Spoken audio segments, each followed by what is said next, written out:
તારીખ 2 જુલાઈ 2024ના રોજ યોગીની એકાદશી છે. યોગીનીમાં યોગનો અર્થ કર્મમાં કુશળતા કેળવવી એ જ યોગ છે અને પોતાના કર્મો તથા કર્તવ્યોમાં મગ્ન રહેનાર, સજાગ રહેનાર માણસ ઉત્તમ સિદ્ધિ પ્રાપ્ત કરે છે.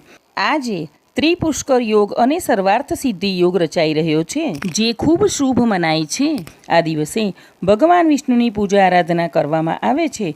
વ્રત કરનારે સવારે સ્નાનાદિ કરી ચંદન, પુષ્પ, ધૂપ, દીપ અને નૈવેદ્ય ધરી પૂજા કરવી અને ઉપવાસ કરવો. રાત્રે જાગરણ કરવું. આ વ્રત કરવાથી શરીરના અસાધ્ય દર્દો મટે છે, પાપોનો નાશ થાય છે અને મોક્ષ પ્રાપ્ત થાય છે. આ દિવસે વિષ્ણુ સહસ્ત્રનામ અને વિષ્ણુ ચાલીસા ખાસ કરવી તથા ઓમ નમો ભગવતે વાસુદેવાય અથવા શ્રી કૃષ્ણ શરણમ મમ મંત્રનો જાપ કરવો.